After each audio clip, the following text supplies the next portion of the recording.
Alhamdulillahirabbil alamin. Nasta'inu ala umuri dunya wadin wa ala ali washabihi ajmain amma ba'du. Rabbi shrahli sadri wa yassirli amri wahlul 'uqdatam min lisani yafqahu qawli. Yang terhormat Rektor Universitas Mayasari Bakti Bapak Dr. Yusuf Abdullah SEMM, yang kami hormati Dewan Pengawas Yayasan Mayasari Bakti Utama Bapak Irwan Nur Komara SE, Warek 1 Bapak Dewanto Rosyan Adi, Warek 2 Bapak Dr. Pupun Saifur Rahman, Sekretariat Yayasan Mayasari Bakti Utama, seluruh dekan, seluruh kabiro, seluruh kaprodi, seluruh kabag, dosen, tendik, perwakilan mahasiswa dan teman-teman siswa yang sedang melaksanakan magang. Alhamdulillahirabbil alamin, kita semua dapat berkumpul dan bersilaturahmi dalam kegiatan pengajian bulanan yang dirangkaikan dengan Milad ketiga Universitas Mayasari Bakti pada hari ini Jumat tanggal 3 Juli tahun 2026. Yang tak lupa juga yang terhormat, hari ini sudah hadir bersama kita semua Ustadz Cecep Henry Wijaya SPDMA yang akan memberikan tausiah untuk kita semua. Bapak Ibu hadirin yang berbahagia, mengawali acara kita hari ini, marilah kita bersama-sama membacakan lafaz basmalah. Bismillahirrahmanirrahim. Sebagai pembuka pengajian rutin bulanan Universitas Mayasari Bakti, kita akan menyimak pembacaan ayat suci Al-Quran yang akan dibawakan oleh Ananda Arman Maulana. Kepadanya disilahkan.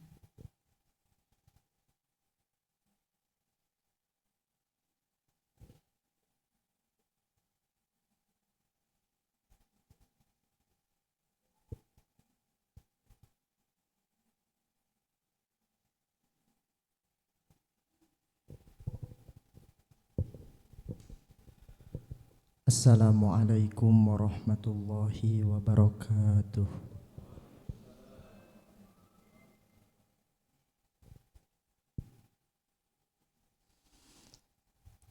A'udzu billahi minasy syaithanir rajim.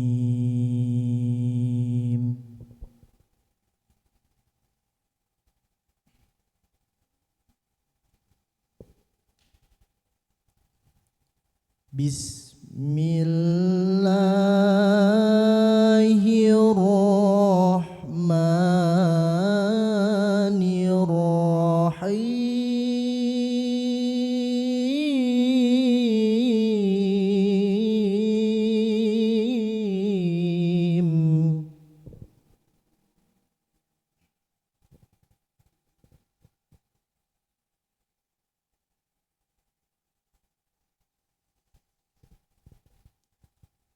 Ya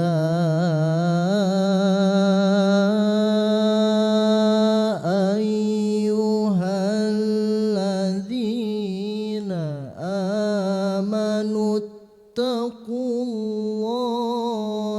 haqqa tuqatih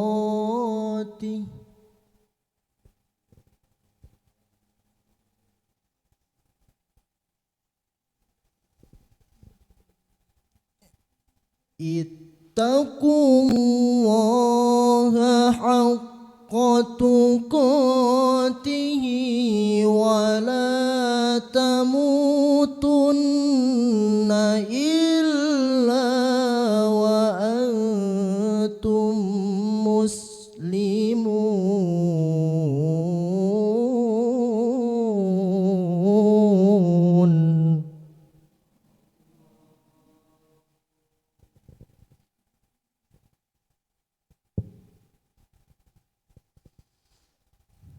Wa'tasimu bihablillahi jami'an wa la tafarraqu.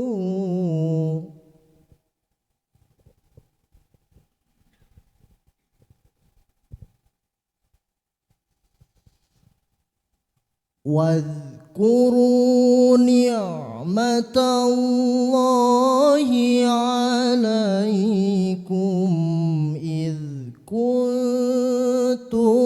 أعداء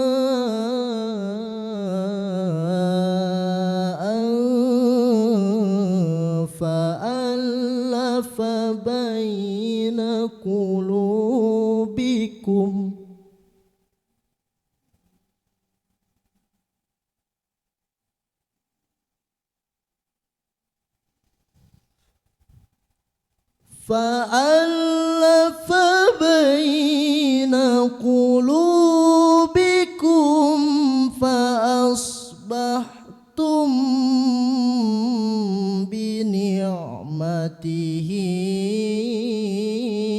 إخوانا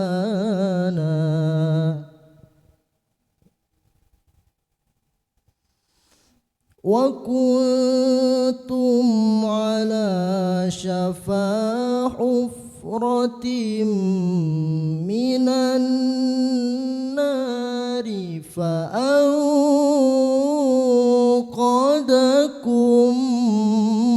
منها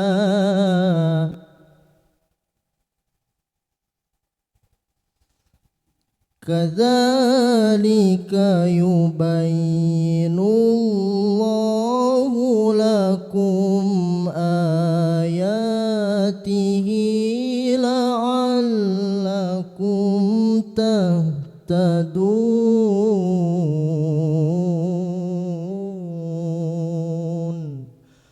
صدق الله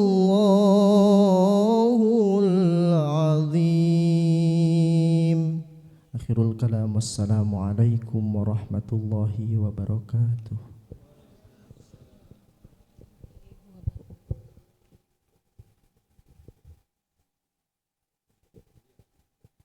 Terima kasih kepada Ananda Arman Maulana yang telah melantunkan ayat suci Al-Quran. Semoga kita semua mendapatkan keberkahan. Amin ya Allah ya Rabbal Alamin. Selanjutnya sambutan dan prakata dari Rektor Universitas Mayasari Bakti. Langsung aja, baik Bapak. Bapak Ibu hadirin yang berbahagia, menginjak acara inti pada kegiatan kita hari ini adalah tausiah yang akan disampaikan oleh Bapak Ustadz Cecep Henry Wijaya SPD MA. Kepadanya disilahkan.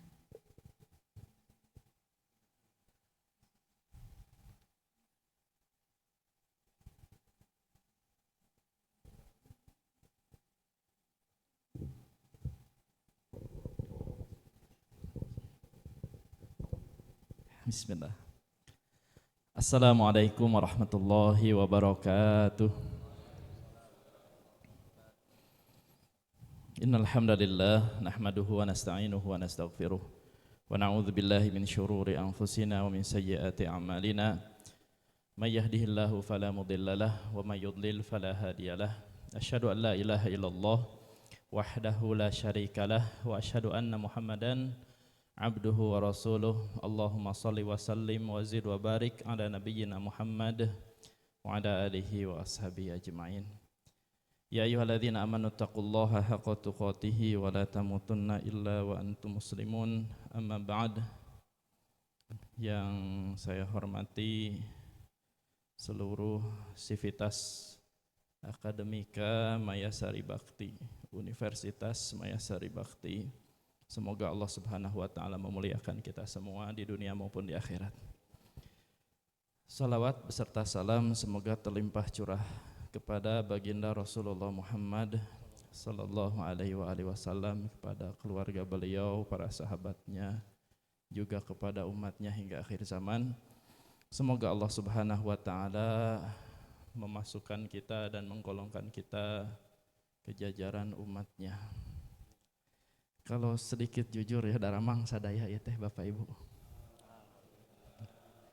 Sedikit jujur saja ini saya agak nervous, tidak tahu kenapa ini. Mungkin di hadapan saya ini para doktor dan orang-orang yang luar biasa ilmunya, juga keberkahan ilmunya. Mudah-mudahan Allah Subhanahu wa taala mengajarkan kita semua kebaikan, dan mudah-mudahan Allah Subhanahu wa taala tentu saja memudahkan kita menjadikan atau menjadi orang-orang yang senantiasa ikhlas dalam menuntut ilmu agama Allah Subhanahu wa taala. Bapak Ibu hadirin yang dimuliakan oleh Allah Subhanahu wa taala. Tadi terlintas sebuah judul yang mungkin akan sedikit kita kupas dan tentu saja disesuaikan dengan durasi. Kita akan sedikit mengupas bagaimana hijrahnya beberapa sahabat Nabi Muhammad sallallahu alaihi wasallam. Kita mengenal bagaimana perihnya hijrah mereka, dan kalau kita membahas hijrahnya Nabi Muhammad sallallahu alaihi wasallam ini sudah sering disampaikan oleh guru-guru kita, oleh para ustadz, para dai, para penceramah, dan mungkin menjadi sesuatu yang sudah tidak asing lagi di telinga kita. Beliau keluar dari Mekah, sembunyi di Gua Thur, kemudian melanjutkan perjalanan. Ini sesuatu yang mungkin sudah terlalu familiar. Ya, mudah-mudahan kita mendapatkan manfaat yang lainnya. Dan Bapak Ibu sekalian, kenapa semangat hijrah ini disampaikan? Karena kita masih berada di bulan Muharram, Syahrullah Al-Muharram, bulan Allah Subhanahu wa taala Muharram. Kalau sedikit flashback berkaitan dengan sejarah, tentu saja bisa jadi secara astronomis ini tidak ada yang spesial berkaitan dengan pergantian bulan ataupun pergantian tahun. Baik itu ketika kita menganut atau menggunakan kalender lunar atau Qamariyah maupun kalender Masehi, ya. Tidak ada yang spesial dari sisi astronomis, hanya berganti saja, tidak ada yang spesial. Namun bulan Muharram menjadi spesial ketika bulan tersebut dijadikan sebagai awal bulan dari tahun Hijriyah. Dan kalau kita mengenal, tentu saja ingin ini sedikit membaca sejarah saja. Jadi orang-orang Arab, ya, kaum Ad, kaum Samud terdahulu ini sebelum datangnya masa jahiliyah, mereka punya nama-nama yang mungkin tidak kita kenal. Sistemnya masih sama, ya, penanggalannya dengan sistem lunar Qamariyah. Cuman mungkin nama-nama bulannya ini masih asing di telinga kita. Untuk mengistilahkan bulan suci Ramadan saja, mereka menggunakan kata, misalnya Ramadan itu tatal. Jadi bulan tatal, ya, aneh ya di telinga kita. Dan bulan-bulan yang lain yang mungkin kurang saya hafal. Baru kemudian di masa Kilab bin Murrah, ya, Kilab bin Murrah ini satu dari sekian banyak kakek Nabi kita Muhammad sallallahu alaihi wasallam. Dikenalkan nama-nama bulan yang baru yang mungkin kita kenal sekarang. Ada Muharram. Muharram ini artinya diharamkan. Apa yang diharamkan di sini? Tentu saja berperang. Jadi orang-orang Arab jahiliyah mereka mengharamkan beberapa bulan khusus, ya, terutama di bulan Muharram diharamkan untuk berperang dan memulai peperangan. Kemudian juga ada bulan setelahnya Rabiul Awal. Robi itu sendiri artinya musim, ya, musim yang belajar bahasa Arab. Ini mahasiswa atau dosen di sini? Oh, ada dosen. Ya, Robi itu apa ya? Mahasiswa ini yang belajar bahasa Arab. Robi itu artinya apa? Robi'. Ma ma'na Robi'? Ya. Robi itu musim semi, ya, musim semi. Jadi Rabiul Awal musim semi pertama, Rabiul Tsani yaitu musim semi yang kedua. Ya, musim semi yang kedua. Walaupun mungkin yang terkenal itu menggunakan kata Rabiul Akhir. Kemudian yang selanjutnya Jumada al-Awwal. Kalau di kita kan Jumadil Awal, ya, Jumadil Awal. Itu masa di mana air-air ini membeku. Ya, masa air-air ini membeku. Jadi masih ada sisa-sisa musim dingin, ya, masa air membeku. Jamad, ya, tajammad. Jumadil Awal, Jumada As-Saniyah, ya, atau Jumadil Akhir di kita, Jumada As-Saniyah. Kemudian Rajab, ya, Rajab ini adalah masa persiapan atau masa berdirinya seseorang untuk berperang. Ya, Sya'ban ini artinya berkelompok-kelompok. Maksudnya apa? Jadi di bulan Sya'ban biasanya orang sudah mulai bersaf-saf, berkelompok-kelompok, bersiap untuk perang. Baru kemudian datang bulan suci Ramadan. Di dulu ya, konon Ramadan ini panas-panasnya cuaca. Walaupun kita tahu tentu saja di daerah Hijaz atau Jazirah Arab ini sendiri ini jauh dari daerah yang menganut 4 musim itu, semi, gugur, kemudian panas dan musim dingin ya. Jadi bergesernya, dulu konon Ramadan itu lagi panas-panasnya, maka keluarlah nama Ramadan. Ya, kemudian bulan Syawal. Di sini yang menikah bulan Syawal siapa? Mohon maaf. Ini cocok sekali pembahasannya. Syawal, yang menikah bulan Syawal di sini ada?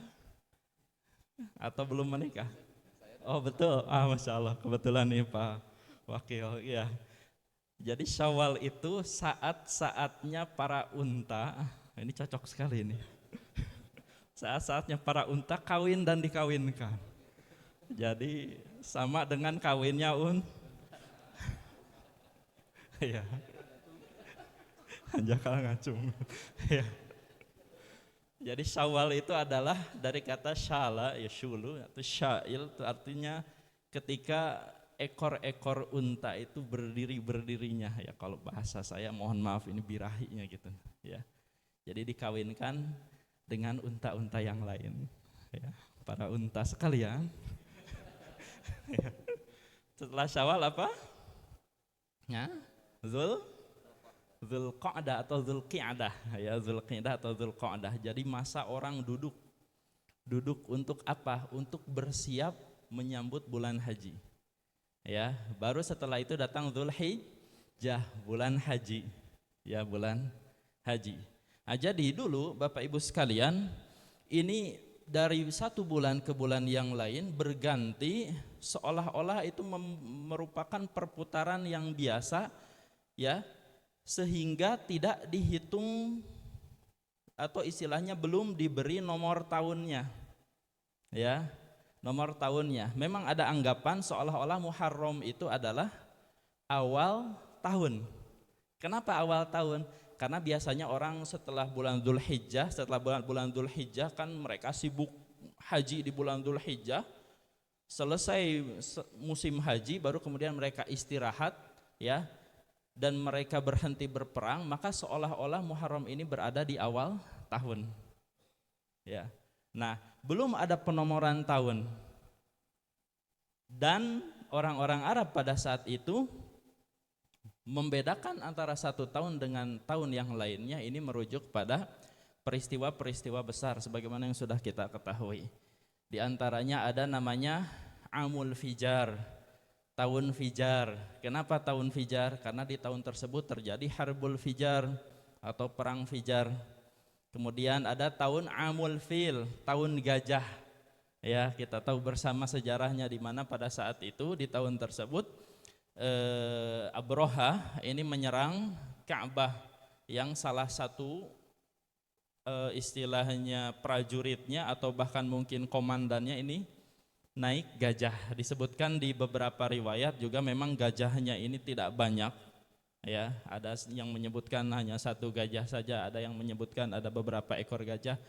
Namun di riwayat lain juga disebutkan ada yang menyebutkan memang pasukan bergajah, artinya banyak gajahnya. Yang jelas ini sudah dikaji juga oleh para ahli filologi dan memang menunjukkan ternyata benar di tahun tersebut terjadi serangan besar-besaran dari Yaman ya, pada saat itu tentaranya dipimpin oleh Abrohah ya. Jadi istilahnya membedakan satu tahun dengan tahun yang lain dengan peristiwa yang terjadi di tahun tersebut ya. Bahkan ketika Islam datang, Rasulullah Shallallahu Alaihi Wasallam diutus sebagai nabi sekaligus rasul, penomoran ini juga belum ada ya. Makanya salah satu tahun di mana Rasulullah Shallallahu Alaihi Wasallam begitu berat merasakan cobaan dari Allah Subhanahu Wa Taala dinamakan dengan Amul Huzn, tahun kesedihan. Tidak disebut tahun berapanya karena memang belum dinomori. Ya. Kemudian Rasulullah Shallallahu Alaihi Wasallam berdakwah di kota Mekah selama berapa tahun, Bapak Ibu? Rasulullah di Mekah dakwahnya berapa tahun? Halo? Ya. Ya. Berapa? 13 ya, 13 tahun ya. Beliau kemudian berhijrah ke Madinah ya.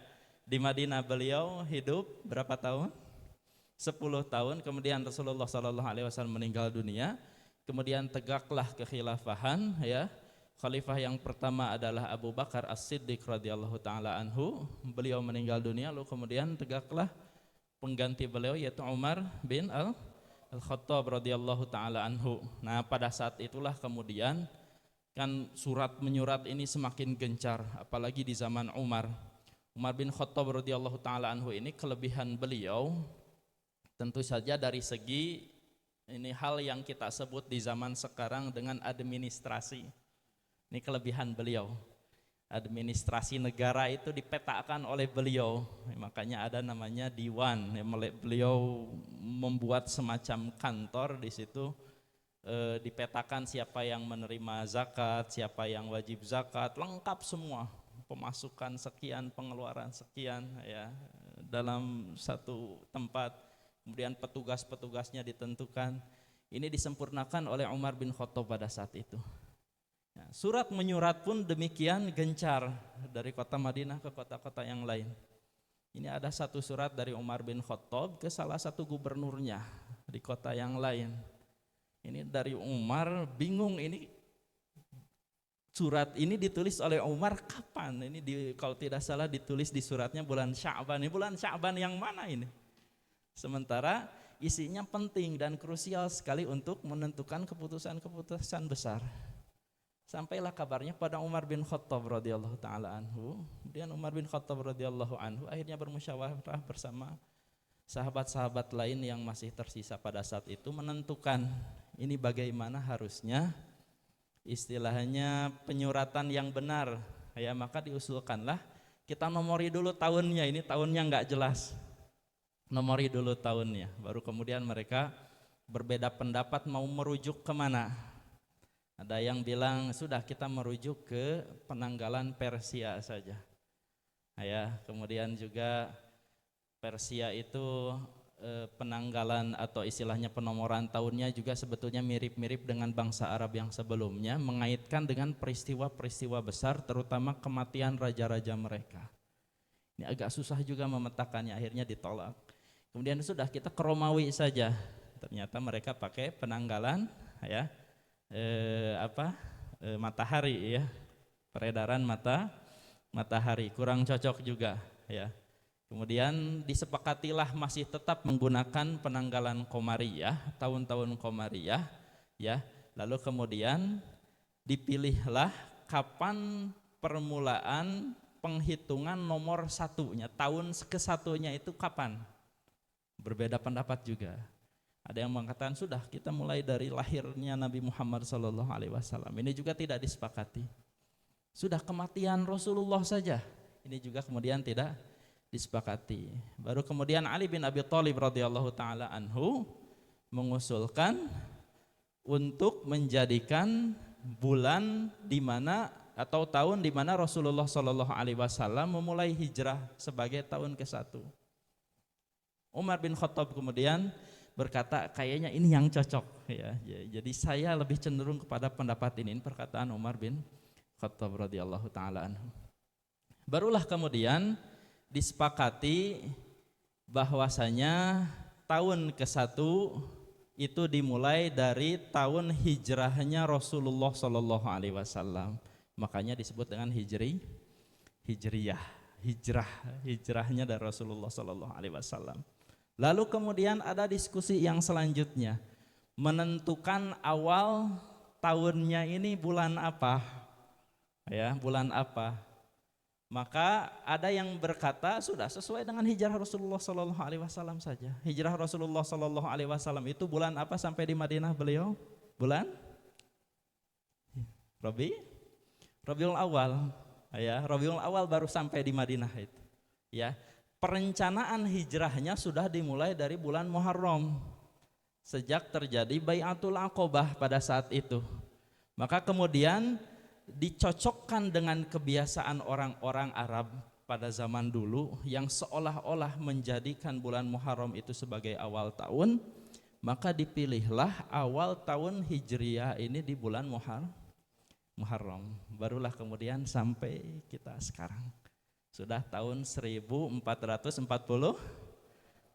Hijriah sejak penentuan atau sejak hijrahnya Rasulullah Shallallahu Alaihi Wasallam. Nah itu baru muqaddimah pembukaan, panjang teuing geuning muqaddimah.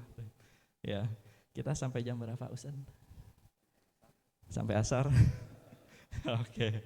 Bapak Ibu sekalian, tentu saja berbicara hijrah, kisah hijrah para sahabat ini akan senantiasa memberikan inspirasi pada kita. Karena kita akan mengenal bagaimana perihnya hijrah, susahnya hijrah. Ini bayangkan ya, satu peristiwa yang bisa dikatakan angka kesuksesannya ini di atas 90%, di bawah tekanan orang-orang yang terkenal aniaya, yaitu kaum musyrikin. Ya ini hijrah ini. Kita mengenal sahabat Nabi Shallallahu Alaihi Wasallam, jumlahnya ini banyak, tapi semuanya berhasil berhijrah. Ya, ada yang tertinggal, ada. Ya makanya ada sekian puluh% yang tersisa atau bisa dikatakan belum sukses untuk hijrah. Namun sekian puluh% kebanyakan ini hijrah disukseskan oleh Allah Subhanahu wa taala.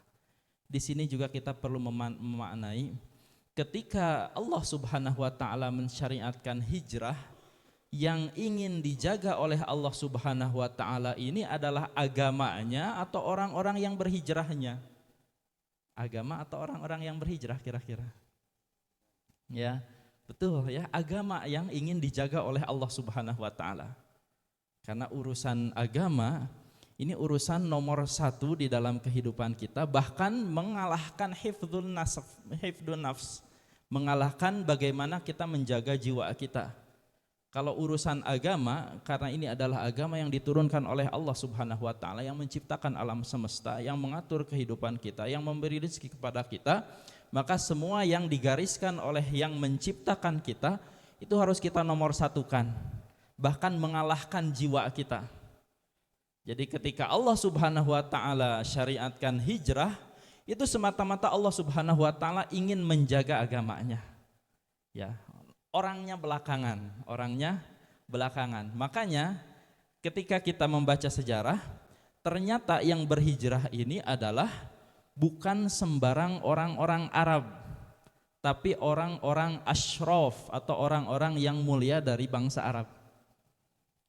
Orang-orang yang bisa dikatakan du'afa, ya orang-orang yang mungkin istilahnya status sosialnya ini dianggap di bawah, ya para budak, dan mungkin yang ya strata sosialnya ini dianggap mungkin tidak terlalu wah gitu kan bahasa kita, ya justru menjadi orang-orang yang kesulitan untuk berhijrah, walaupun sebagian besar dari mereka dimudahkan oleh Allah Subhanahu wa taala untuk berhijrah. Tapi orang-orang mulia pada saat itu yang kemudian berhijrah, saking besarnya penganiayaan yang dilakukan oleh orang-orang musyrikin pada saat itu, saking besarnya intoleransi yang dilakukan oleh mereka pada saat itu. Hanya sekedar berKTP muslim saja, kalau ada KTP di zaman itu, ya, hanya sekedar mengecap atau mengenakan identitas Islam saja, itu orang dikejar-kejar, ditanyai, ya, kemudian disandra, kemudian diambil hartanya, diboikot dan segala macam. Hanya untuk berkata saya muslim, saya berserah diri kepada Allah Subhanahu wa taala, mengikuti ajaran Nabi Muhammad sallallahu alaihi wasallam, nabi yang terakhir. Itu sampai mengalami hal-hal yang luar biasa pedih dalam kehidupannya. Ya. Saking pedihnya orang-orang mulia saja sampai enggak betah di Mekah. Barulah kemudian di situ ada isyarat-isyarat terlebih dahulu sebelum ada perintah langsung dari Allah Subhanahu wa taala. Di antara isyarat yang diberikan oleh Allah Subhanahu wa taala adalah satu ayat yang mungkin sudah sering kita hafal berkaitan dengan Ashabul Kahf, di mana Allah Subhanahu wa taala berfirman, fa'wu ilal kahfi, maka berlindunglah ke gua, yang syurlakum rabbukum mir rahmatihi, niscaya Allah Subhanahu wa taala akan menyebarluaskan rahmatnya untuk kalian, wa yuhayyi lakum min amrikum mirfaqa, dan Allah Subhanahu wa taala akan menyediakan untuk kalian hal-hal yang berguna bagimu. Itu baru isyarat dari Allah Subhanahu wa taala. Barulah kemudian ada perintah khusus dari Rasulullah sallallahu alaihi wasallam. Ya, Rasulullah sallallahu alaihi wasallam langsung memerintahkan sahabat-sahabat Nabi untuk berhijrah pertama kali ke negeri Habasyah. Rasulullah sallallahu alaihi wasallam bersabda dalam hadisnya, inna bi ardil Habasyah, sesungguhnya di negeri Habasyah. Habasyah ini kalau sekarang Ethiopia, dan tentu saja jangan samakan Ethiopia zaman sekarang dengan zaman dulu. Ya, Ethiopia dulu itu kerajaan yang besar, bahkan saking besarnya ini tidak terpengaruh oleh besarnya kerajaan Mesir pada saat itu, ya, yang dipimpin oleh Muqawqis. Itu tidak terpengaruh sama sekali. Ya, artinya apa? Kan biasa ya kalau di zaman dulu itu kalau bersebelahan, ini satu raja ingin menguasai kerajaan di sampingnya. Ini mereka nggak mampu untuk menguasai Habasyah pada saat itu. Ya, padahal kita tahu Pak, di saat itu Mesir itu di bawah kekuasaan orang-orang Romawi. Ya, artinya ya antek-antek Romawi, ya, antek-antek Romawi pada saat itu Mesir, tapi enggak bisa kemudian mengalahkan Habasyah. Ya, saking besarnya, saking kuatnya pengaruh orang-orang Habasyah atau Raja Habasyah pada saat itu yang digelari dengan gelar Najasyi. Kata Rasulullah sallallahu alaihi wasallam, inna bi ardil Habasyah malikan la yudlamu indahu ahad. Sesungguhnya di negeri Habasyah di situ ada raja yang seorang pun kalau berada di sisinya itu tidak akan dizolimi, ya, tidak akan dizolimi. Falhaqu bibiladin hatta bibiladihi hatta yaj'alallahu lakum farajan wa makhrajan mimma antum fi. Kata Rasulullah sallallahu alaihi wasallam, datangilah negeri itu sehingga kalian mendapatkan jalan keluar dari masalah yang sedang kalian peroleh, ya, artinya tekanan dari bangsa Quraisy pada saat itu. Berhijrahlah kemudian orang-orang yang dimudahkan oleh Allah Subhanahu wa taala berkelompok-kelompok. Kelompok yang pertama yang berhijrah, ini saya baca di sini jumlahnya 12 laki-laki dan 4 orang perempuan. Di riwayat lain cuma 2 orang perempuan. Ya. Datang kemudian mereka dari kota Mekah sembunyi-sembunyi sampai di pantai Jeddah, ya, sampai di pantai Jeddah. Di situ mungkin ada pelabuhan di zaman dulu. Langsung naik 2 kapal komersial, ya, sampai. Orang-orang musyrik pada saat itu mendengar hijrahnya sahabat Nabi Shallallahu Alaihi Wasallam langsung mengecek dan mengejar. Tapi ternyata pengejaran mereka berakhir dengan kesia-siaan, karena kaum muslimin pada saat itu sudah, ya, meninggalkan pantai, enggak keburu, ya. Barulah kemudian mereka hidup dengan aman damai di sana beberapa bulan. Ya. Ini kita ganti scene lagi, ganti daerah, ya. Sekarang kita bicara di Mekah. Mereka hidup damai di sana, di Habasyah, disambut oleh Raja Habasyah, ya, yaitu Najasyi. Ya, mereka hidup istilahnya kalau ending di film-film, mereka hidup bahagia selamanya, ya. Sementara di Mekah terjadi satu peristiwa yang unik. Rasulullah Shallallahu Alaihi Wasallam pada saat itu sholat kemudian diikuti oleh para sahabat Nabi di Masjidil Haram, karena memang dakwah Rasulullah sudah mulai dengan jahar, ya, dengan terang-terangan. Rasulullah Shallallahu Alaihi Wasallam membaca surat An-Najm. Di akhir surat An-Najm, di mana Allah Subhanahu Wa Taala berfirman, "Afabihadzal hadisi ta'jabun?" Apakah dengan perkataan ini kalian merasa heran, maksudnya dengan Al-Qur'an ya. Wa tadhakuna wa la tabkun. Kalian justru menertawakan dan tidak menangis. Wa antum samidun, sementara hati kalian semakin keras. Di akhir ayat Allah Subhanahu wa taala berfirman, fasjudu lillahi wa'budu. Maka bersujudlah kepada Allah Subhanahu wa taala dan beribadahlah kepada Allah. Rasulullah Shallallahu alaihi wasallam langsung sujud. Namanya sujud apa? Sujud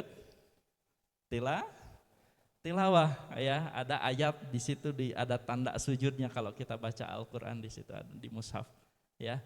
Rasulullah sujud, para sahabat sujud, orang-orang yang sedari tadi mendengar dan menyimak bacaan Nabi Shallallahu alaihi wasallam semuanya ikut sujud, kaum musyrikinnya pun ikut sujud. Ya. Maka tersebarlah kabar Quraisy sudah masuk Islam. Ya, Quraisy sudah masuk Islam, orang sujud semua ini. Ya, saking indahnya bacaan Nabi Shallallahu alaihi wasallam dan saking terpengaruhnya mereka dengan makna-makna Al-Qur'an. Quraisy sudah masuk Islam, ditambah lagi pada saat yang sama ada dua pentolan Quraisy yang masuk Islam. Yang satu paman Nabi Shallallahu alaihi wasallam, Hamzah bin Abdul Muttalib. Yang kedua Umar ibnul Khattab radhiyallahu taala anhu. Jadi makin kuat ini isunya ini, ya, didukung dengan fakta-fakta baru gitu kan di lapangan. Kabar ini masya Allah, ini di zaman dulu saja hoaks semacam ini ternyata masif, tas ayah, mohon masif, bahkan sampai ke benua Afrika, sampai ke orang-orang Islam yang ada di Habasyah pada saat itu mendengar ternyata orang Quraisy sudah masuk Islam semua. Akhirnya mereka balik lagi ke Mekah. Ya, balik lagi ke Mekah. Ya sudah, ngapain diam di sini? Balik lagi ke Mekah. Ternyata ya begini ya, istilahnya pintarnya orang Islam tidak langsung masuk di kota Mekah, tapi mencari kabar terlebih dahulu.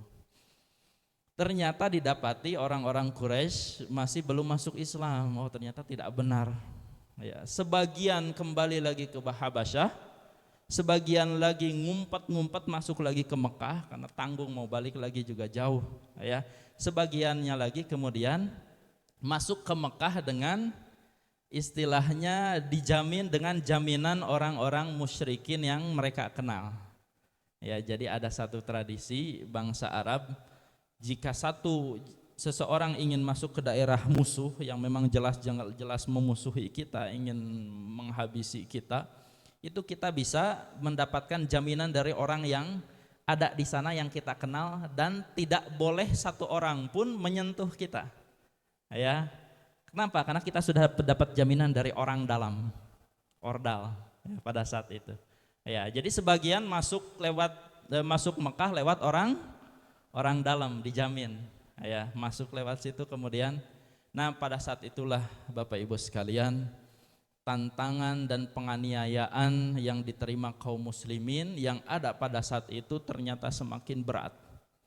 Karena ini orang balik lagi ini dari Habasyah, mereka dapati ya lama-kelamaan jaminan orang-orang yang tadi itu ordal ini juga lama-lama jadi luntur dan tidak berguna lagi.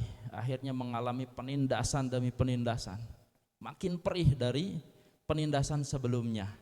Pada saat itulah kemudian Rasulullah Shallallahu alaihi wasallam memerintahkan para sahabat untuk berhijrah yang kedua kalinya ke Habasyah. Jadi ini season 2-nya ya, yang kedua kalinya menuju Habasyah. Dan disebutkan di situ Bapak Ibu sekalian, di hijrah yang kedua ini ada sekitar 88 laki-laki dan 18 wanita. Di riwayat lain 83 laki-laki ya dan 18 wanita. Hijrah untuk yang kedua kalinya, barulah kemudian orang-orang musyrik pada saat itu mendapat sinyal bahwasanya ini tanda-tanda akan berakhirnya hubungan baik antara Quraisy dengan Raja Habasyah. Ini bahaya, ini mereka sudah keluar dari Habasyah, mereka sudah keluar dari Mekah menuju Habasyah. Artinya hubungan kita ini yang dipertaruhkan, yang membuat mereka kemudian mengutus 2 orang yang cerdas dari bangsa Quraisy. Yang pertama namanya Amr ibnul As, yang kedua adalah Abdullah bin Abi Rabi'ah.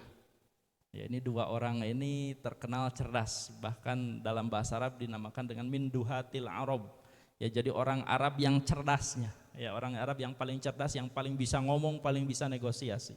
Diutuslah dua orang ini, yang di kemudian hari dua orang ini juga akan masuk Islam ternyata. Ya, tertarik dengan dakwahnya Rasulullah SAW dan mendapatkan hidayah.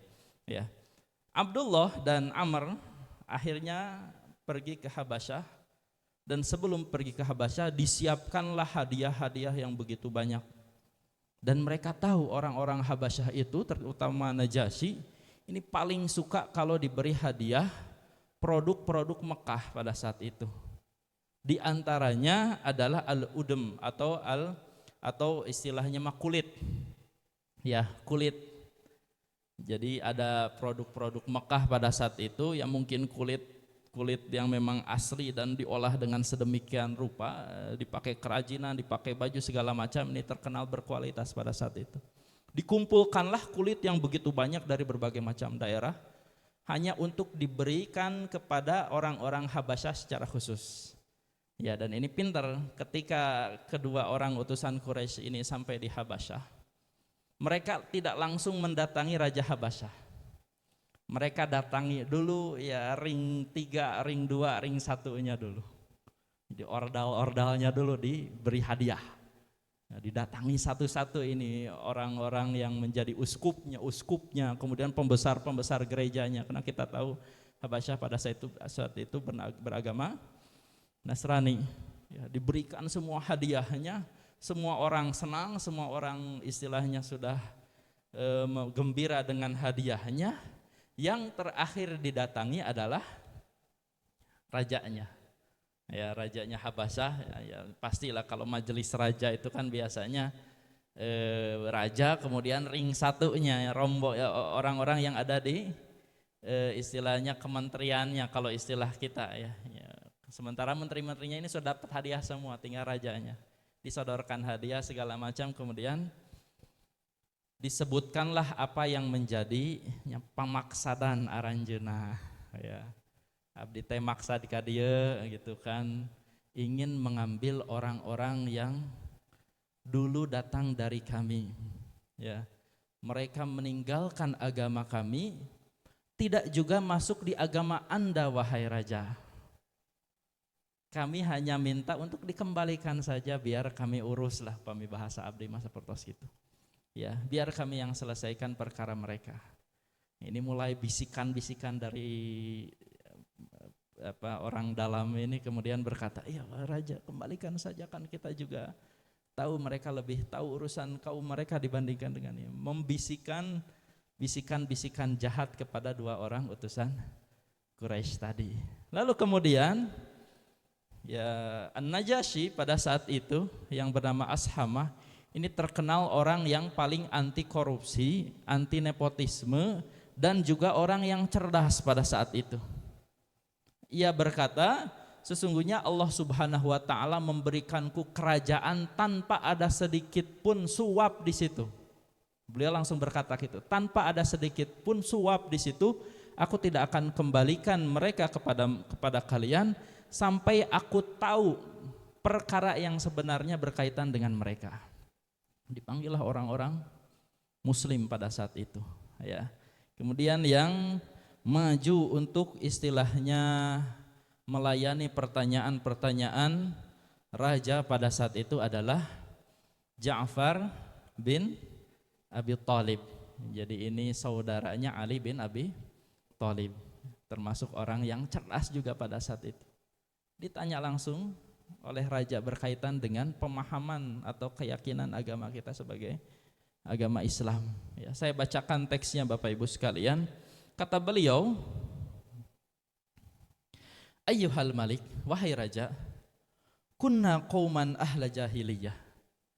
Dulu itu kami termasuk orang-orang jahiliyah ya, dulu itu termasuk orang-orang jahiliyah.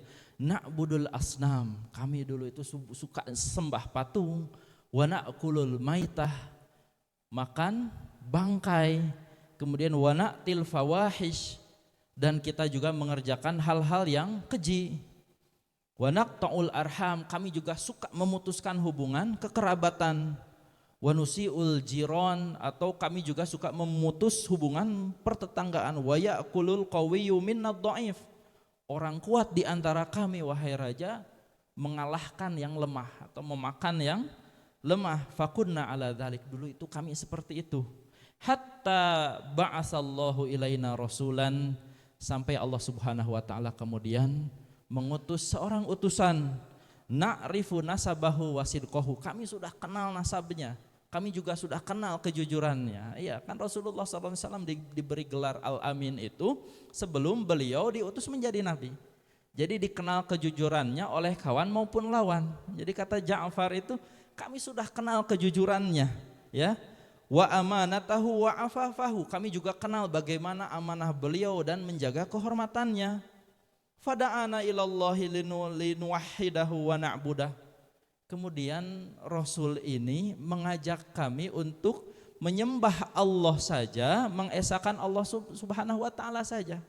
Hanya itu, simple gitu kan, itu inti ajarannya dulu, kemudian yang dibacakan oleh Ja'far bin Abi Thalib. Nah, artinya di sini Raja Najasyi mendapat titik persamaan antara ajaran beliau dengan ajaran orang-orang Nasrani pada saat itu. Ya, ini sedikit flashback dulu ya, ini harusnya dari awal. Jadi memang Nasrani itu, Bapak Ibu sekalian, terutama di Habasyah, ada yang menganut tauhid. Ada yang menganut tauhid, cuman jumlahnya ini sedikit. Tapi inti ajaran mereka menyembah Allah Subhanahu wa taala. Termasuk disebutkan oleh ahli sejarah pada saat itu, yang menganut agama Nasrani garis lurus ini adalah Ashamah atau Najasyi pada saat itu. Ya. Nah, ini ketika Ja'far mengatakan kami disuruh untuk mengesahkan Allah dalam peribadatan, di situ mulai ada titik persamaan antara beliau dengan Ja'far. Ini ternyata sama ajarannya, ya. Kemudian disebutkan lagi cabang-cabang peribadatan yang lain yang sama persis dengan ajaran Nasrani pada saat itu yang menjadi pegangan orang-orang Habasyah. Disebutkan di situ, wa nakhla'u ma kunna nahnu na'budu wa aba'una min dunihi minal hijarati wal ausan. Kita disuruh untuk meninggalkan apa yang dulu kami sembah, bebatuan, berhala dan segala macam. Wa amarona bisidqil hadis, nabi ini, utusan ini menyuruh saya untuk, atau menyuruh kami untuk jujur dalam perkataan, ya. Kemudian wa adail amanah, menunaikan amanah. Di semuanya yang istilahnya ajaran Islam itu disebutkan dan diceritakan semua oleh Ja'far bin Abi Thalib radhiyallahu taala anhu. Pada saat itulah kemudian mereka atau Najasyi tahu ternyata yang dibawa oleh agama Islam itu adalah kebaikan, sama seperti agama Nasrani yang ia anut. Pada saat itulah kemudian ia berkata kepada Amr ibnul As dan Abdullah bin Abi Rabi'ah, kami tidak akan mengembalikan mereka kepada kalian. Dongkol ini dua orang Quraisy ini, capek-capek datang ini, enggak berhasil ternyata. Keluar dari majelis raja, kata Amr ibnul As, wallahi la asta'silannahum, demi Allah saya akan betul-betul habisi mereka, maksudnya kaum muslimin, ya, betul-betul habisi. Saya akan katakan kepada raja apa yang membuat raja marah. Saya akan katakan kepada raja, ya. Kemudian saya akan katakan kepada raja bahwasanya orang-orang Islam ini menganggap Nabi Isa atau Yesus menurut terminologi Nasrani, ya, ini hanyalah hamba Allah biasa, hanya nabi, bukan Tuhan. Ini Abdullah bin Abi Rabi'ah ini ya sadar bahaya yang mengancam kaum muslimin pada saat itu. Langsung dia berkata kepada Amr bin Ibnul As, ya keheula bahasa abdi. Ya, keheula anak, tunggu dulu.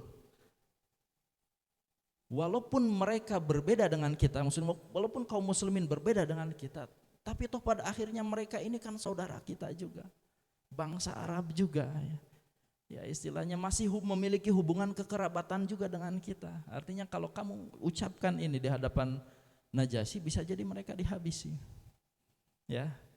Lalu kemudian ternyata ini tidak membuat goyah Amr ibnul As. Pokoknya saya akan katakan itu. Di hari berikutnya atau di momen berikutnya Amr bin Ibnul As dan Abdullah bin Abi Rabi'ah datang lagi ke raja dan jadi untuk mengatakan hal yang tadi disebutkan. Sesungguhnya mereka orang-orang Islam ini berkata bahwasanya Al-Masih atau Isa atau Yesus ini hanyalah hamba biasa, hanyalah nabi dan utusan. Ya, lalu kemudian Najasyi kembali memanggil kaum muslimin pada saat itu. Nah, ini kaum muslimin sudah ketara-ketir. Bagaimana ini? Raja sudah memanggil kita dan perkaranya sudah jelas. Ini titik perbedaan antara ajaran Islam dengan Nasrani kan itu. Kita sama-sama menyembah Allah, tapi kita tidak menganggap Allah beranak, tidak menganggap Allah diperanakan. Sementara Nasrani lain keyakinannya, ya. Tuhan bisa menjelma menjadi manusia keluar dari rahim seorang wanita. Itu kan tidak masuk di akidah kita. Ini titik tengkar kita dengan agama Nasrani. Ya. Akhirnya Ja'far bin Abi Thalib kemudian berkata, sudah kita akan mengatakan sebagaimana yang dikatakan oleh Allah dan Rasulnya. Nah, ini percaya diri dengan prinsip. Jadi jangan ya melewat lah gitu istilahnya kalau urusan prinsip, walaupun mungkin ya nyawa kita taruhannya, karena ini prinsip. Beda dengan hal-hal lain yang sifatnya mungkin bisa diadaptasi, disesuaikan ya, tapi kaitannya dengan prinsip tidak boleh ada kompromi. Itulah yang kemudian dilakukan oleh Ja'far bin Abi Thalib, dipanggil oleh Najasyi, kemudian langsung ditanya bagaimana pendapat kalian tentang Isa. Kata Ja'far bin Abi Thalib, Isa Al-Masih adalah hamba Allah dan nabinya, dan kalimat Allah atau firman Allah Subhanahu wa taala, dan ruhnya Allah Subhanahu wa taala, artinya ruh ciptaan, artinya ruh ciptaan Allah Subhanahu wa taala yang Allah tanamkan di rahimnya Maryam. Simpel. Karena itu yang dikatakan oleh Rasulullah kepada kita. Dan di situ juga walaupun itu titik tengkar, tapi lihat uniknya kalimat yang dipilih oleh Ja'far bin Abi Thalib ini sudah disamakan dengan ibarah yang ada di dalam Al-Quranul Karim. Al-Quranul Karim juga sedikit beririsan katanya dengan apa yang sering dipakai oleh orang-orang Nasrani berkaitan dengan firman Allah, berkaitan dengan ruh Allah Subhanahu wa taala. Itu disebutkan dalam Al-Quran, kemudian ditiru juga oleh Ja'far bin Abi Thalib dalam perkataannya. Artinya di situ disambung-sambungin lah, walaupun mungkin kita memiliki terminologi yang lain berkaitan dengan ruh, berkaitan dengan firman ya, tapi kata-kata ini yang sering diulang-ulang oleh orang-orang Nasrani ya. Kemudian kata Najasyi, dari mana kalian mendapatkan ilmu seperti itu? Maka kemudian Ja'far bin Abi Thalib ya membacakan firman Allah Subhanahu wa taala di surat Maryam. A'udzubillahi minasyaitonirrajim. Bismillahirrahmanirrahim. Ya kaf ha ya ain shad, dzikru rahmati rabbika 'abdahu Zakaria. Itu agak di skip sedikit, kemudian beliau langsung loncat ke wadhkur fil kitabi Maryam idzin tabadat min ahliha makana syarqiyya idz qalat pokoknya sampai akhir ya, berkaitan dengan kisah Maryam yang disebutkan oleh Allah Subhanahu wa taala di surat Maryam. Ya, nanti Bapak Ibu silahkan baca sendirilah bagaimana ayat-ayatnya yang pada akhirnya ternyata kisah yang Allah Subhanahu wa taala sebutkan di surat Maryam ini berhasil menggugah hati Najasyi. Dibacakan ayat tersebut, beliau paham artinya, kemudian beliau sampai meneteskan air mata terpengaruh dengan isi-isi ayat Al-Quran berkaitan dengan kisah Maryam dan berkaitan dengan kelahiran Nabi Isa alaihissalam. Bukan hanya beliau saja, para uskup dan orang-orang yang hadir, orang-orang gereja, pembesar-pembesar gereja yang hadir, semuanya terpengaruh, semuanya khusyuk mendengarkan lantunan surat Maryam. Mereka tahu isinya dan mereka pun menangis mendengarnya. Lalu kemudian Najasyi membuat semacam garis ya di tanah, mendatangi Ja'far bin Abi Thalib ya, kemudian membuat garis ya. Kemudian beliau berkata, batas antara saya dengan Anda hanya garis ini. Ya, batas antara saya dengan Anda hanya garis ini. Ini ada beberapa penafsiran ya. Ya, nya upami bahasa abdi mah kantun ngajeleng kadinya abdi janten Islam. Ya, kantun ngajeleng kadieu abdi bade nampi Islam. Janten hanya garis pendek saja. Ada satu riwayat, cuman saya belum meneliti kesahihannya, cuman ini saya bacakan hanya tambahan saja di sini ya. Jadi belum diteliti kesahihannya, nanti silakan Bapak Ibu meneliti. Jadi disebutkan di satu riwayat, ketika Ashamah atau Najasyi ini masuk Islam, beliau tidak terang-terangan masuk Islam, ya. Tapi beliau menuliskan la ilaha illallah Muhammadur Rasulullah di secari kain, kemudian beliau selipkan di baju beliau, ya. Kemudian beliau berkata di hadapan para pembesar-pembesar gereja, dan tentu saja ini kaum muslimin ceritanya udah nggak ada, udah tidak ada di majelis tersebut. Ya, diselipkan, kemudian berkata kepada pembesar-pembesar gereja, menurut kalian bagaimana ajaran yang dibawa oleh Muhammad ini yang sekarang dianut oleh orang-orang yang ada di negeri kita? Katanya kaum muslimin ini menurut kalian bagaimana?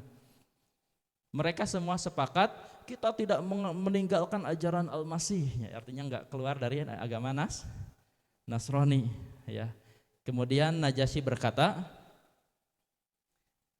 ya, kurang lebih seperti ini, ya. Demikian, ya, seperti inilah ajaranku. Bisa dipahami ya? Ya. Seperti inilah kurang lebih ajaranku. Maksudnya seperti ini tuh bukan menyetujui perkataan mereka, tapi ia menyetujui apa yang beliau tulis, yang beliau sembunyikan. Seperti inilah ajaranku. Maka mereka mempertahankan Najasyi sebagai raja, dan Najasyi masih sudah berganti keyakinan menjadi orang Islam, sementara ya orang-orang Nasrani belum tahu keyakinan persis Najasyi itu seperti apa. Ya, walaupun kalau kita sambungkan dengan pembahasan tadi, memang disinyalir Najasyi ini juga sebetulnya menganut aliran ya garis lurus itu, Nasrani garis lurus yang masih mentauhidkan Allah Subhanahu wa taala, yang kemudian menganggap Nabi Isa ini hanya sebatas orang suci yang diutus oleh Allah Subhanahu wa taala. Ya. Barulah kemudian ya kembali lagi ke scene yang tadi. Kemudian Najasyi berkata kepada dua utusan Quraisy ini, aku telah mendengar apa yang mereka katakan dan aku juga telah mendengar apa yang kalian inginkan. Kami tidak akan mengembalikan mereka kepada kalian, dan silahkan ambil kembali hadiah-hadiah yang kalian bawa dari Mekah. Dikumpulkan lagi Pak hadiahnya. Ya muntos diangge jaket kulit itu di ruang gede artinya dikembalikan lagi ke Amr ibn al-As dan Abdullah bin Abi Rabi'ah. Kembali ke Makkah dalam keadaan hampa. Nah inilah kemudian mereka bertahan di Habasyah kurang lebih 10 tahun. Sampai kemudian ada kabar yang sampai kepada mereka bahwasanya kaum muslimin sudah berhijrah ke Yathrib atau ke kota Madinah. Barulah kemudian Ja'far bin Abi Thalib beserta kaum muslimin semuanya pindah meninggalkan kota Habasyah, berhijrah kembali ke kota Madinah. Itu sepintas berkaitan dengan hijrah ke Habasyah. Ini saya gelisah, takut ibu dan bapak gelisah juga. Sampai jam berapa ini Ustaz? Ya masih ada ya, masih ada 2 jam lagi. Ya. Oh siap. Bapak Ibu yang dimuliakan oleh Allah Subhanahu wa taala, ya. Kemudian ada perintah dari Allah Subhanahu wa taala untuk berhijrah ke kota Yathrib atau Madinah. Banyak riwayat dari Rasulullah sallallahu alaihi wasallam yang memberikan gambaran ke kota mana beliau harus berhijrah membawa kaum muslimin. Di antaranya Rasulullah sallallahu alaihi wasallam pernah bersabda, aku diperlihatkan kepada Allah Subhanahu wa taala satu tempat yang banyak ditumbuhi kurma yang terdapat di antara 2 lembah. Ya, di riwayat disebutkan, aku diperintahkan oleh Allah Subhanahu wa taala mendatangi lembah tandus tapi ditumbuhi kurma. Artinya itu gambaran kota Madinah yang diperlihatkan oleh Allah Subhanahu wa taala kepada Rasulullah sallallahu alaihi wasallam. Maka berhijrahlah para sahabat Nabi Shallallahu Alaihi Wasallam berdasarkan perintah Nabi Shallallahu Alaihi Wasallam. Dan ini uniknya, ini biasanya kan kalau di sakofa atau di wawasan yang lain, biasanya pemimpinnya dulu yang duluan kabur, anak buah belakangan, betul? Ini kebalik, ya. Ini Rasulullah Shallallahu Alaihi Wasallam dibimbing wahyu oleh Allah Subhanahu Wa Taala, kaum muslimin terlebih dahulu berhijrah, barulah kemudian terakhir Rasulullah Muhammad Sallallahu Alaihi Wasallam. Jadi banyak di antara sahabat kemudian berhijrah sembunyi-sembunyi dengan cara masing-masing. Ya, di antaranya ada kisah Umar bin Khattab radhiyallahu taala anhu. Ada dua riwayat berkaitan dengan Umar bin Khattab ini. Riwayat pertama mengatakan beliau hijrah terang-terangan.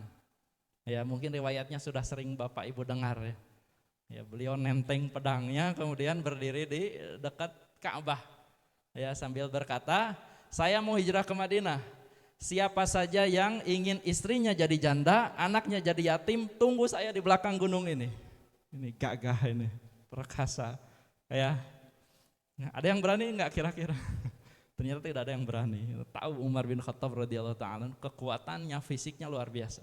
Disebutkan oleh Al-Imam Adz-Dzahabi berkaitan dengan ciri fisik Umar bin Khattab itu, kalau beliau naik kuda itu kakinya nyentuh tanah. Ini bukan kuda yang di kita yang pendek-pendek, ini kuda Arab ini. Kuda Arab yang demikian tingginya saja kaki Umar sampai nyentuh tanah. Disebutkan satu riwayat ketika beliau berjalan bersama rombongan khalifah, beliau khalifahnya, ya, beliau hanya menoleh ke belakang saja, itu pengawal-pengawalnya yang pegang pedang itu menjatuhkan pedang semua. Saking berwibawanya Umar. Yang mung dipelong ngungkul murah kita pedang, Pak. Dipelong ngungkul gitu kan. Belum lagi nanti kebiasaan Umar, disebutkan di satu riwayat Umar ini kumisnya panjang. Ya, ini kumisnya panjang, jadi kalau marah beliau memelintir-melintir kumisnya. Disebutkan di riwayat lain beliau memelintir janggutnya. Nah, ini kalau marah Umar seperti itu. Ya. Nah, Umar bin Khattab ini yang nantangin untuk berduel siapa saja yang menghalangi hijrah beliau. Ya, ini hijrah Umar bin Khattab.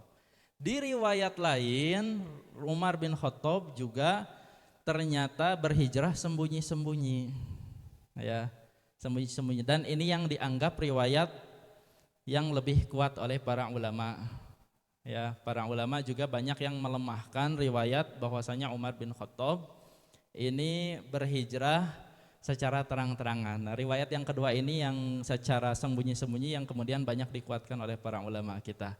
Jadi beliau sepakat 3 orang, Umar bin Khattab, kemudian Ayyash bin Abi Rabi'ah. Ayyash bin Abi Rabi'ah ini masih saudaranya Abu Jahal, masih hubungannya itu sepupunya Abu Jahal, sekaligus saudara sepersusuan dengan Abu Jahal.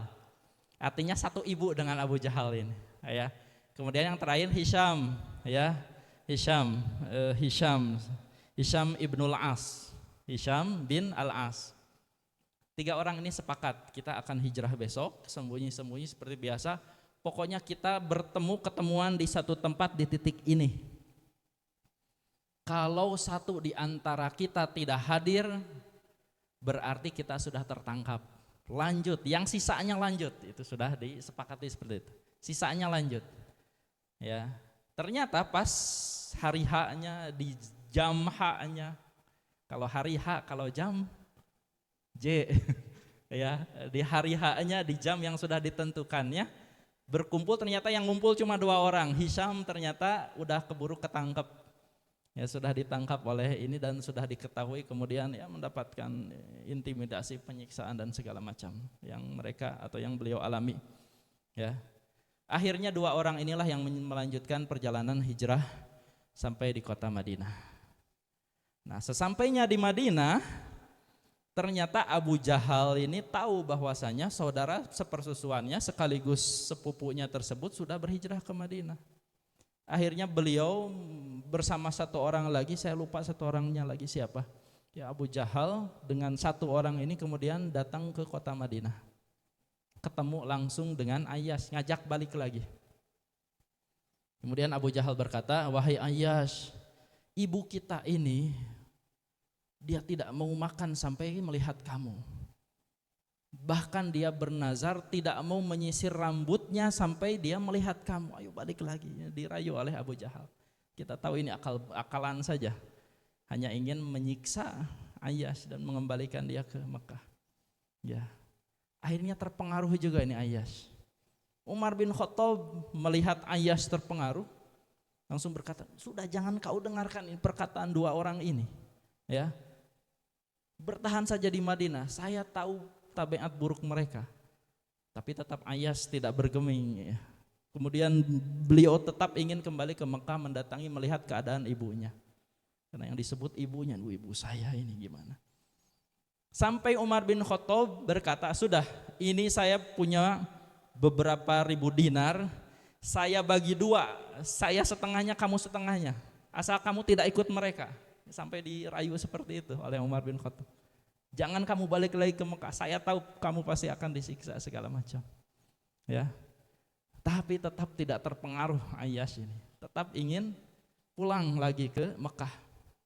Sampai kemudian jemaah sekalian, ya, kata Umar bin Khattab, sudah kalau memang kamu ingin tetap pulang lagi ke Mekah, ini bawa unta saya.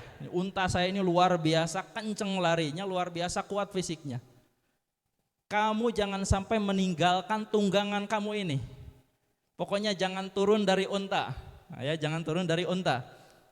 Setiap kamu atau istilahnya jika kamu melihat hal-hal yang membuat kamu ragu berkaitan dengan dua orang pengkhianat ini, kamu bisa langsung lari lagi meninggalkan mereka menuju kota Madinah. Baru di situ nurut Ayyash, ya sudah diambillah unta Umar bin Khattab radhiyallahu taala anhu. Dibawa pulang ke Mekah. Ya, di perjalanan, nah ini mulai jauh dari kota Madinah. Abu Jahal berkata, aduh ontak saya ini kok enggak nyaman, bikin punggung saya sakit. Kita istirahat dulu. Istirahat, Ayyash belum meninggalkan untanya. Kemudian dia lanjut lagi perjalanan, aduh kayaknya ini ontak saya bermasalah, ini akal-akalan saja tentu saja. Kayaknya ini ontak saya bermasalah, boleh enggak kira-kira kita tukeran ontak saja wahai Ayyash, ini kayaknya udah enggak kuat lagi. Ayyash tidak menuruti apa yang disebutkan atau apa yang dikatakan oleh Umar bin Khattab. Turun dari ontaknya, Abu Jahal dan rekannya ini langsung loncat kemudian mengikat Ayyash, dibawa lagi ke kota kota Mekah. Dikembalikan lagi ke kota Mekah, disiksa kembali, diintimidasi, tidak bisa lagi keluar dari kota Mekah. Ya, ini perih ya, tentu saja kita jangan bayangkan siksa yang istilahnya ringan-ringan yang mungkin sering datang kepada kita. Ini siksaan-siksaan orang-orang yang tidak beragama dengan agama yang benar itu luar biasa. Ya luar biasa. Bagaimana ada yang istilahnya mungkin ya kalau di kukunya dicabutlah segala macam itu masih ringan. Ada siksaan-siksaan lain yang lebih keras dan ini yang diderita oleh kaum muslimin pada saat itu. Ya, nah, Bapak Ibu yang dimuliakan oleh Allah Subhanahu wa taala, ya masih ada waktu sahabat yang lainnya yang berhijrah yaitu Suhaib bin Sinan Ar-Rumi. Suhaib bin Sinan Ar-Rumi, mungkin kita nganggapnya beliau bule karena Ar-Rumi, betul dari kota Rum. Tapi enggak ya, beliau asli Arab, cuman diberi lakob Ar-Rumi. Jadi sejarahnya dulu itu beliau ketika kecil kabilahnya ini diserang oleh orang-orang Romawi, sama bule-bule itu ya, orang Romawi. Beliau disandra dan beliau kemudian dibawa ke ya kota-kota yang menjadi istilahnya daerah jajahannya orang-orang Romawi. Akhirnya beliau belajar bahasa mereka, beliau belajar kebudayaan mereka, balik lagi ke Mekah. Sudah dalam keadaan dewasa gitu kan, sudah dibebaskan dari sampai di Mekah kemudian diperjualbelikan ke orang Mekah, masih statusnya budak tapi sakofahnya atau istilahnya wawasannya ini sudah luas, bisa dua bahasa dan bahasa-bahasa yang lain dan pinter dagang. Saking pinternya beliau berdagang kemudian oleh tuannya ini, oleh majikannya ini kemudian beliau dibebaskan sebagai hamba, bahkan diberi saham perusahaan bosnya ini. Jadi dijadikan syarik, dijadikan sekutu dalam berbisnis. Ini saking pinternya Suhaib bin Sinan Ar-Rumi. Nah, Suhaib Ar-Rumi ini ternyata tertarik juga dengan dakwahnya Rasulullah Shallallahu Alaihi Wasallam, mendapatkan hidayah dari Allah Subhanahu Wa Taala, masuk Islam. Ya, masuk Islam. Ketika Allah Subhanahu Wa Taala memerintahkan kaum muslimin untuk hijrah ke Madinah, beliau pun hendak hijrah. Ya, beliau sebelum berhijrah, beliau kemudian mengumpulkan semua harta yang beliau miliki, kemudian dikubur di satu tempat. Ya, dikubur di satu tempat. Ya, mungkin niat beliau ini kalau saya balik lagi ke Mekah ini tinggal gali saja sudah jadi ini lagi crazy rich kembali. Ya, kembali lagi ke sana, kemudian membangun lagi bisnisnya dan segala macam. Ini pemahaman atau istilahnya mungkin rencana awal beliau. Ternyata di perbatasan kota Mekah itu orang-orang Quraisy sudah tahu bahwasanya beliau akan berhijrah, dicegat. Mereka pun berkata, wahai Suhaib, kamu datang ke sini tuh miskin, gak punya apa-apa. Kamu datang ke sini tuh dalam keadaan budak, bukan orang yang merdeka. Ya, kamu berhijrah silahkan, tapi tinggalkan semua yang kamu miliki dong. Jangan cari enaknya doang dari kota Mekah. Ya, gitu. Nah, kemudian Suhaib berkata, wahai Quraisy, saya sudah siapkan anak panah yang siap yang siap saya hujani atau yang siap saya lesatkan untuk siapa saja yang menghalangi jalan saya untuk berhijrah pada Allah Subhanahu Wa Taala. Jika anak panah itu habis, saya sudah siapkan pedang yang siap untuk menebas siapa saja yang menghalangi. Tapi jika kalian mau, kata Suhaib, ya, saya sudah mengubur harta saya di tempat ini. Silahkan kamu ambil atau kamu ingin menyerang saya, terserah. Ya. Akhirnya mereka pun berkata naf'al. Seorang orang Quraisy akhirnya berkata, ya sudah, kami pilih opsi, kami akan mengambil hartamu, kamu istilahnya silahkan berhijrah saja. Kenapa harus diberi ancaman terlebih dahulu? Ini orang-orang licik soalnya Bapak Ibu sekalian, orang musyrik ini. Ya, bisa jadi mungkin Suhaibnya tetap disandra, tetap diintimidasi, tetap ditindas, tetap kemudian mendapatkan berbagai macam siksaan, sekaligus hartanya juga diambil. Ya, hartanya juga habis. Yang ini yang membuat kemudian Suhaib berkata dengan perkataan seperti itu, ya sudah, yang menghalangi saya tebas, istilahnya seperti itu. Akhirnya ditinggalkan sampai kemudian Suhaib pergi meninggalkan kota Madinah. Oke, sebagai penutup Bapak Ibu sekalian, di antara yang berhijrah juga adalah seorang sahabat wanita yaitu Ummu Salamah. Ya, sepintas tentang beliau, tentu saja beliau juga pernah berhijrah ke Habasyah, lalu kemudian termasuk orang yang kembali ke Mekah setelah mendengar isu bahwasanya orang Quraisy ini masuk Islam. Jadi beliau dengan suaminya Abu Salamah, artinya anaknya siapa? Salamah, ya, Ummu Salamah, Abu Salamah, anaknya siapa? Salamah, ya. Salamah waktu itu kurang lebih umurnya 2 tahun disebutkan di riwayat, ya, hendak hijrah. Ketika keluarga kecil ini hendak berhijrah, di perbatasan dihalangi oleh orang-orang Quraisy juga ternyata. Yang menghalangi mereka pertama kali adalah Banul Mughirah, kabilah dari Ummu Salamah. Jadi sukunya Ummu Salamah. Kemudian berkata kepada Abu Salamah, ya, kamu ini mau keluar membawa anak perempuan kami tidak akan izinkan. Ya, kami tidak akan izinkan. Akhirnya Abu Salamah ini hendak pergi, ya, dengan berat hati harus meninggalkan istrinya. Ya. Kemudian bukan hanya itu saja yang terjadi jamaah sekalian. Salamah kemudian juga menjadi objek incaran suku dari suaminya, yaitu Banu Abdil Asad. Orang-orang dari suku Banu Abdil Asad ini berkata, wah, ini juga anak laki-laki kami ini kan kalau nasab laki-laki, nasab kan pasti dinisbatkan kepada ayahnya, betul? Artinya ini, ya ini juga anak laki-laki kami. Gimana mungkin kami akan membiarkan anak laki-laki kami ini dipegang oleh wanita ini? Ya, tidak, tapi ini kan ibunya masih kecil. Tidak, tapi ini anak laki-laki kami, suku kami, nasabnya bersambung kepada kami. Ya, kemudian suku dari istrinya pun masih bersekutu. Tidak, ini kan masih kecil, dia masih perlu dengan ibunya. Akhirnya tarik menarik, jamaah sekalian. Tarik menarik anak berusia 2 tahun, bayangkan bagaimana nangisnya anak itu. Bayangkan bagaimana kuatnya orang-orang Arab tarik menarik. Saking kuatnya tarik menarik, jamaah sekalian, sampai copot salah satu tangan dari Salamah ini. Ya, silahkan bayangkan sendiri ini. Sampai copot tangan beliau, ya. Bayangkan bagaimana perasaan ibunya yang melihat pada saat itu. Anaknya dibawa akhirnya oleh kabilah suaminya, oleh suku suaminya, ya. Sementara beliau sang istri dibawa oleh sukunya.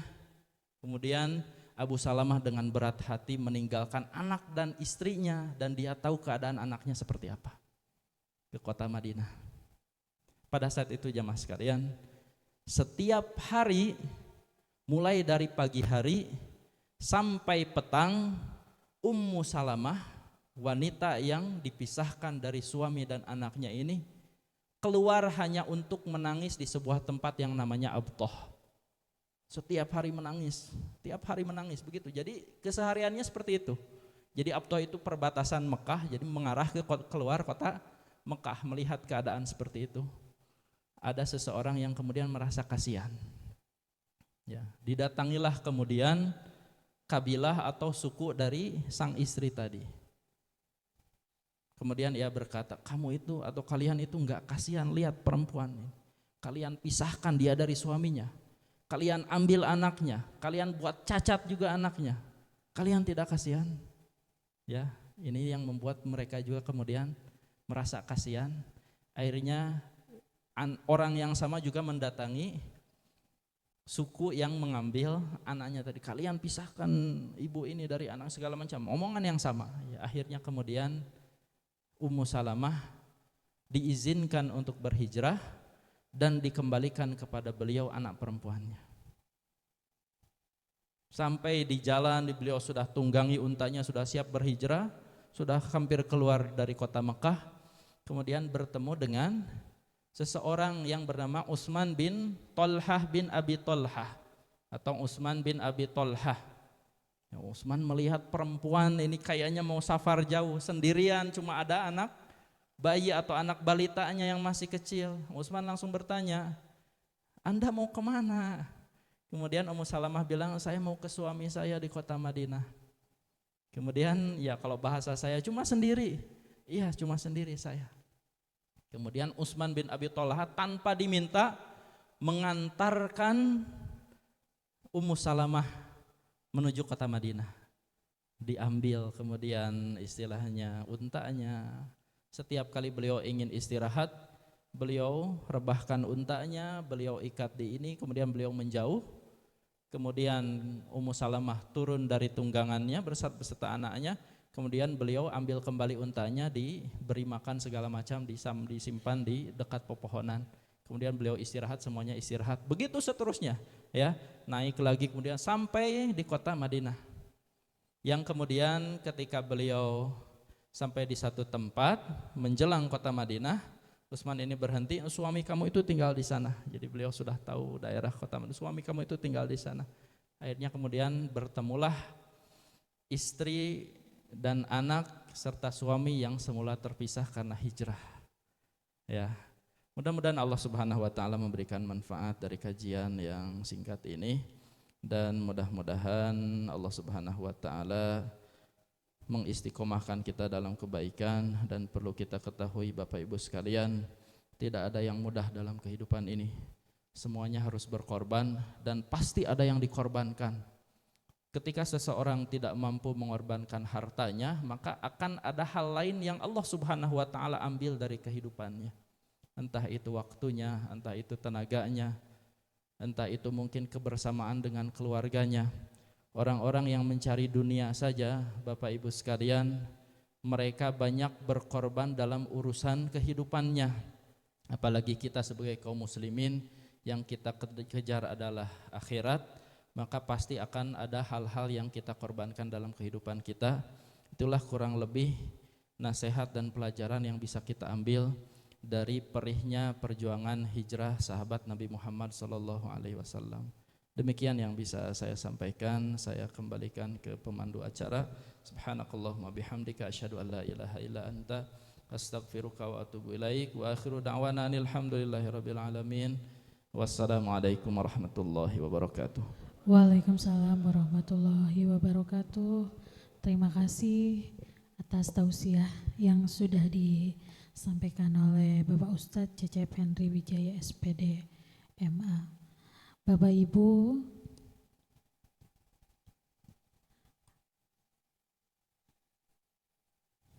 hadirin yang berbahagia, tibalah kita pada penutup acara hari ini, yaitu doa yang akan dipimpin oleh Bapak Dr. Pupun Saifur Rahman. Kepadanya disilakan untuk dapat memimpin doa penutup pada kesempatan hari ini.